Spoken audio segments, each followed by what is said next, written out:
Artes, mas que durou pouco tempo. Foi o primeiro que teve sede própria, né? E Carlinhos, fiquei sabendo que você vai lançar um livro, né? Provavelmente o pessoal vai estar escutando após. É o lançamento, que vai ser agora 3 de dezembro. Mas depois desse lançamento, onde que a gente vai encontrar esse seu livro? E fala mais sobre esse lançamento. O livro também tem aqui 100 Dias Sem Laços. Ele é um romance sem muito compromisso. Esse aqui tinha um compromisso histórico e tal. Esse não, esse é um romance mesmo. Sem muitas pretensões. Ele conta a aventura de um camarada que cismou de fazer uma caminhada de 100 dias como mochileiro, né, pegando carona, andando um pouco a pé, cruzando o país na transversal pela 262, do Porto de Corumbá até Vitória, no Espírito Santo, quer dizer, na fronteira com a Bolívia até o litoral. Esse livro, na verdade, eu comecei a publicar ele em folhetim. Folhetim é aquela historinha que é começada a contar em periódicos. Nós tínhamos em Nova Serrana um fanzine, entre aspas, né, fruto lá daquele movimento cultural que surgiu no Cedo, em 2011. Então, o fanzine é de 2011. Então, ele saía todo mês com textos de escritores da cidade, poetas. Aí a gente pegava um texto de cada um e publicava o fanzine. E no fanzine começou a sair os primeiros capítulos desse livro, que é a caminhada do Roberto, né, que é o personagem principal. Só que depois o fanzine parou, e o pessoal ficou muito me cobrando, assim, eu quero ver o final da história. Desfecho. E agora eu resolvi, eu já tinha muito escrito, né, um livro, 2 romances de 250 páginas, logo um ano, outro no ano seguinte, parece muito. Mas é porque esse aqui, na verdade, eu comecei a escrever em 2011, aí eu só terminei ele agora.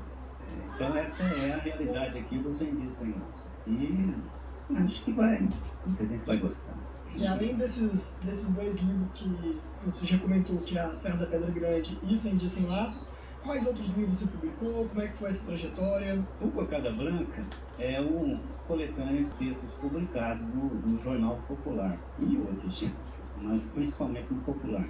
São crônicas e contos que haviam sido publicados e em 2014 eu reuni esse livrozinho aqui, que é o Cocada Branca.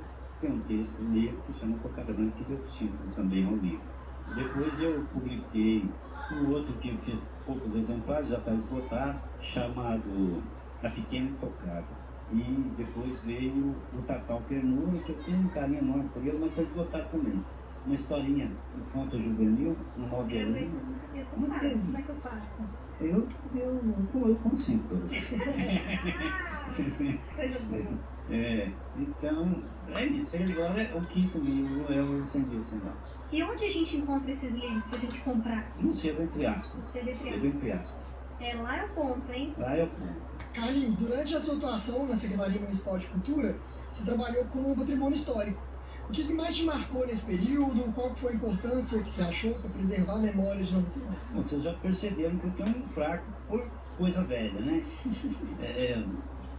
Eu acho que é aquilo que eu falei mais no início. A gente precisa muito olhar para trás e ver o que foi construído. Nós não pegamos a coisa e, claro, o mundo existiu antes e existe agora depois de nós, né? Em tudo que você pensar, em todas as artes, em todas as ciências, milhares de pessoas atuaram antes de nós para que estivéssemos aqui. Então, olhar para o patrimônio histórico, eu já olhava. Mas, durante o período que eu fiquei lá, eu fui muitas vezes a Belo Horizonte para cursos e a gente recebia muita atenção, fugiu agora o nome. Mas é o Instituto, né, que cuida dessa área. E isso me ensinou a olhar o patrimônio histórico de outro ângulo, do ângulo que a gente não conhecia. Ao mesmo lado que isso me deu uma riqueza enorme de conhecimentos, me trouxe uma preocupação enorme. Nós não sabemos preservar o nosso patrimônio. Nós, em Nova Serrana, não sabemos preservar. Isso é muito triste. Você está falando aí sobre o patrimônio, a gente falou anteriormente sobre a Serra da Pedra Grande, né? Que agora é a Serra da Capelinha. E o pessoal de Nova Serrana ainda está descobrindo quais são os pontos turísticos. Eu descobri recentemente que a pista de Cooper é um ponto turístico de Nova Serrana. Começou a ter esse olhar diferente para o turismo aqui, que isso é bem recente. O pessoal gosta muito de ir lá. Inclusive, tinha uma época que eu gostava muito de ir lá na Pedra, ficar lá observando o pôr do sol. E eu vejo que muitos jovens também têm gostado de ir para lá nas tardes, né, por volta das 4 horas, observar o pôr do sol. E agora a gente também tem a Praça Verde, né? Sim. A Praça Verde, que eu vejo muita criança, muita família. É importante a gente olhar para nossa cidade, por mais que seja uma cidade muita correria, o pessoal só quer chegar no final de semana e descansar e aproveitar esses momentos nesses lugares que são patrimônio da nossa cidade. De um certo tempo para cá, a gente percebeu que até a própria administração pública tem se preocupado um pouco mais em ocupar os espaços, as praças, né? Você observa que de uns tempos para cá, as praças estão sendo melhor cuidadas, né, com parquinhos, né, academias. Eu não sei se isso é uma tendência no país todo, mas pelo menos aqui na nossa região a gente tem percebido que o povo tem muito mais um pouquinho para as praças. Crianças, você vai com as crianças, eu tenho 3 netinhos. Então, quando eles vão para minha casa no final de semana, normalmente eu vou com eles lá para a praça do Planalto, né? Ali tem brinquedos, tem um monte de coisinhas. Então, assim, tem acontecido na cidade essa preocupação de ocupar os espaços. É importante que a população ocupe, que se ela não ocupar, quem não deve vai para lá ocupar. E isso estava ocorrendo muito aqui, né? A Serra da Capelinha é outro espaço que ficou muito abandonado durante muito tempo. E de uma época para cá, a próprio, vamos dizer, proprietário lá, que é a Cúria Diocesana, que está em nome está sob a responsabilidade da paróquia São Sebastião, passou a ocupar mais, a ir mais para lá, né, os membros da igreja vão para momentos de espiritualidade, mas muitas famílias vão para momentos de lazer, porque lá é muito agradável. Sim, tem um espaço verde. Eu vi o pessoal fazendo yoga lá. Então a gente fica muito satisfeito quando a gente vê a população ocupar esses espaços. E a gente tem lá a Praça Verde.